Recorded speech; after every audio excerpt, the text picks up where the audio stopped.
Aquí estamos con la jefa de las jefas desde la organización del Arias Tren Lanzarote, donde me toca a mí mucho del peso como directora. Siempre he tenido unas ganas tremendas de estar al lado de esta mujer, porque es la reina de las organizadoras en un mundo de hombres, y gracias a Berno ahora tengo el gran honor de poder estar cerquita de ella y preguntarle cosas sobre organización en un mundo de hombres. Pregunta, Catherine, ¿cómo una mujer sobrevive en un mundo tan de hombres como lo es el trail? Y hasta donde yo sé hay poquísimas mujeres que organizan, y ella lo hace súper bien dentro de la UTMB. Alors la première question, comment vous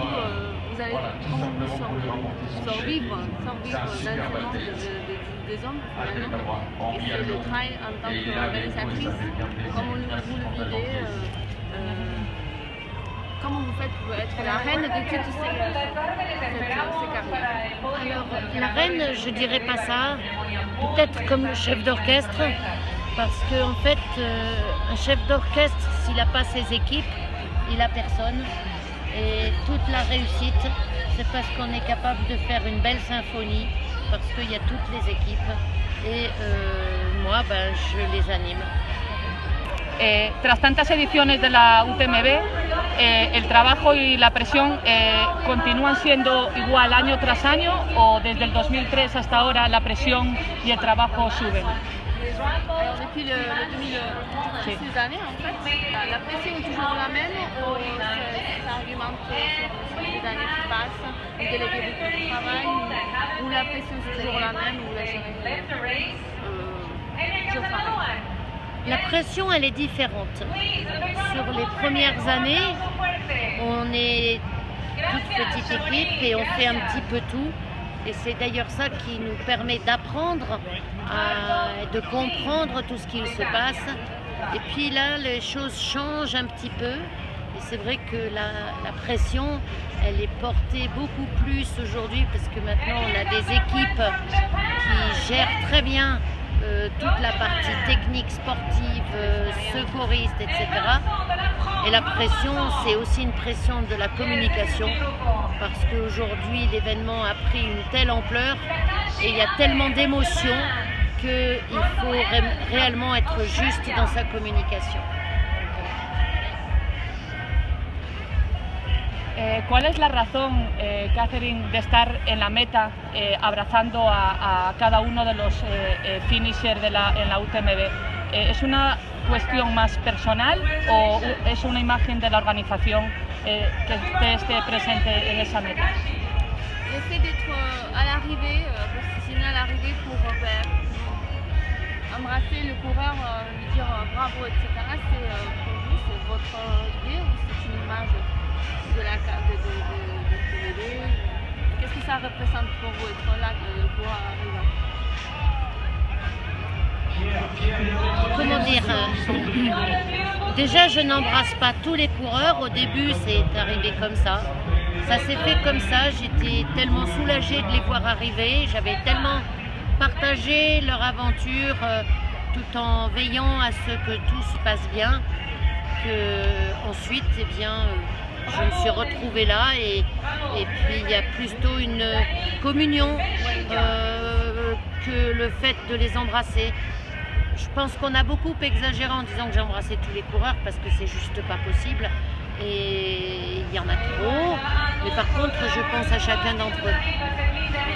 Yo llevo 6 años viniendo a Chamonix como organizadora en este caso del Arias Tren Lanzarote, y como organizadora siempre observo más a Catherine que a los corredores, y llevo 6 años observándola, y su rostro nunca expresa cansancio y siempre expresa tranquilidad y saber estar. ¿Cómo lo haces? Présidente qui vient ici sur Chamonix, Susanna, elle voit toujours votre visage qui est totalement tranquille, en tranquillité. Vous n'avez pas l'air fatigué, pourtant sûrement vous l'êtes. Comment vous faites pour gérer toutes ces journées comme ça, splendides, tout le temps les sourires, etc. Déjà j'ai confiance dans les équipes qui gèrent. Ça, c'est énorme. Et puis, c'est quelque chose qu'on a préparé toute l'année, comme les coureurs. Toute l'année, les coureurs ils se sont entraînés, ils ont voulu participer à la course. Et puis, ils arrivent. Et moi, je ne les plains pas quand ils sont fatigués parce qu'en fait, c'est ce qu'ils ont voulu. Et bien, moi, c'est pareil. C'est ce que j'ai voulu. Et on est tellement passionnés par ce qu'on fait qu'on partage à peu près cette même manière de vivre l'événement. Donc, voilà pourquoi j'ai le sourire. Vous avez pu voir beaucoup de coureurs qui ont un sourire tout le long et qui n'ont... Moi, c'est pareil.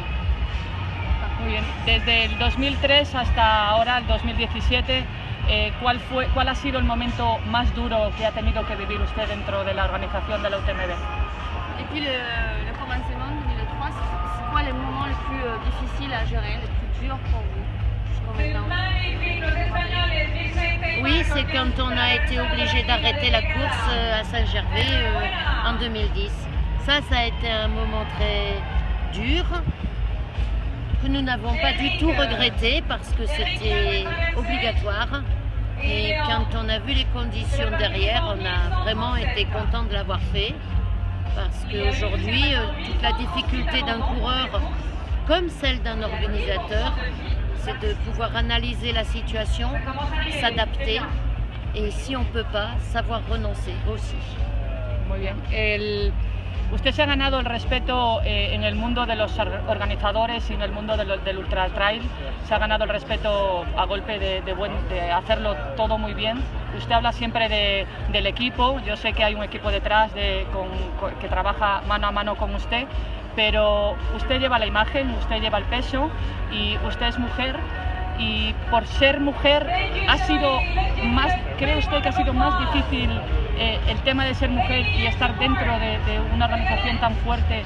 ¿Cree que ha tenido algo que ver el tema de ser mujer o no? ¿O hay igualdad en este mundo entre hombres y mujeres?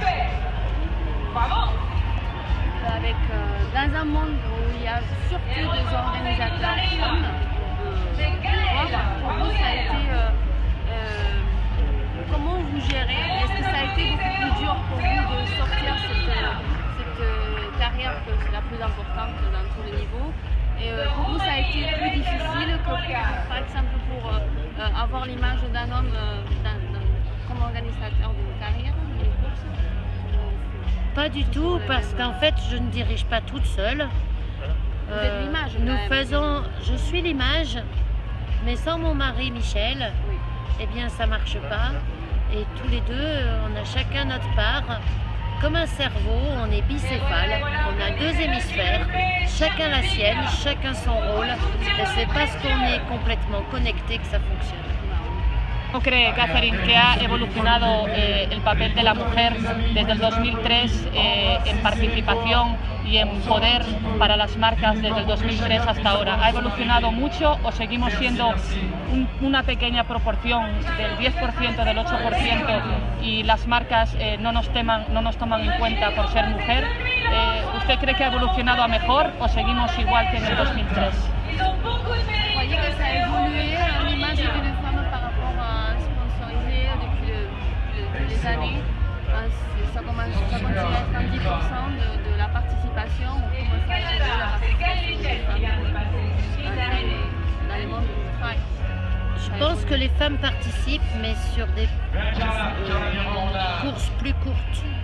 On le voit puisqu'il y a peut-être 10 à 12% de femmes sur l'UTMB. Elles sont un peu plus de 25% sur l'OCC. En même temps, ça représente un investissement en temps pendant toute l'année qui est difficile pour une femme, parce que quoi qu'on dise, et on peut se le dire entre femmes, à la maison, pour nous, c'est normal de faire les choses. Si les hommes ils font quelque chose, ils disent je vous aide. Et rien que le fait de dire je vous aide, ça prouve que c'est pas naturel.